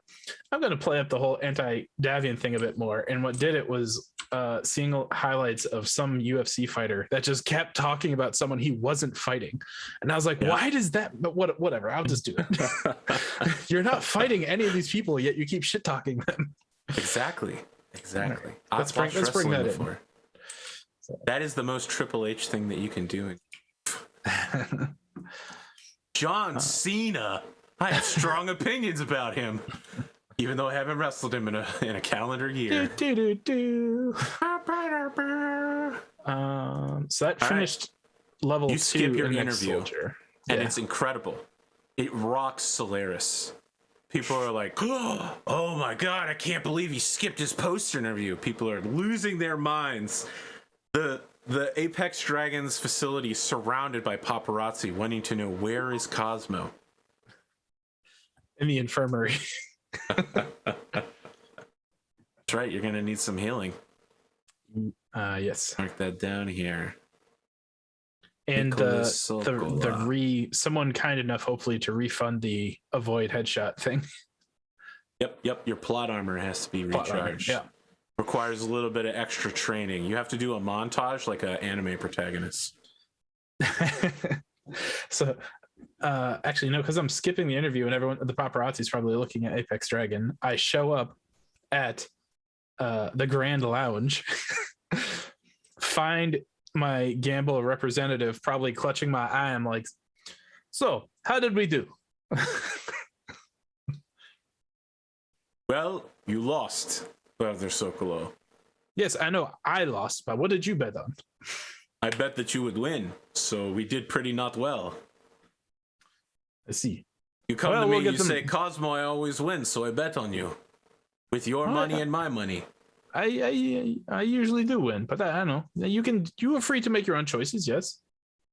We can't make it seem like this is illegal here. You must make your own choices. Okay. Next time, I don't bet on you. I bet on your opponent. Well, I didn't say that. Well, you just said to make my own choices, huh? Yes, that is fair. All right. Well, let me go see if I can find Caspar. Okay. You bring Caspar to the Grand Lounge? Would they let him in? I mean, if you bring him, yes. I don't know that he's going to fit in here. That's why I don't know if he would either. I don't think they like people with cybernetics. These are very ultra rich. Maybe they're not ultra rich, but they're very academic, philosophical, betting men, pure human, the best of the best. They're like a Mensa club. Understand? Yeah, so we're not bringing Caspar. But you go to see Caspar. Yes. Possibly in his barracks. Yeah, I think to get Cosmo's mind off things, he's just going to be like, all right, training now, like immediately after the match. And he's like, all right, we can't use the Kodo for reasons. Here, let's practice your shooting. Get in the fire starter and plant thunder alarms on the field. We'll let someone else find them later. Oh my god, you're the fucking worst. You know that there's the Apex Dragon Rangemaster is either gonna destroy you or quit the next day. Oh hey dude, I planted mines all throughout the training field. I don't know where they are. Good luck. You're the fucking worst. That is, listen, Cosmo doesn't like losing. They're gonna be running a mine layer rake across that field for fucking days, looking for those LRMs. It's also a little bit of a test to see if, like, is Caspar also going to fall into Cosmo's little bit of assholishness when he loses, or is he gonna like tell someone to be like, "Hey, I shot all these mines. I don't have good aim, but they're in this area." All right. I think he's definitely going to keep accurate sensor data of everything he does. Which makes sense because I told him to work on his shooting, so he wants to track aiming. And he's probably shooting slower because he's fucking stopping to record the XY coordinates of everywhere he's shooting at. Cosmo, how do I change from the Cartesian coordinate system to polar? Wow. Polar? No, please. Why would you do polar here, though? Cartesian works perfectly for this situation. Jeez. I'm just figuring I was like, all right, he's got cybernetics. He probably's got some weird measuring system built in. Wow. Oh, yeah. You know what they say, once you go cyber, you never go un-Kelvin, I guess. Un-Kelvin. Come on. Look at you. You're a cyberneticist. Possibly.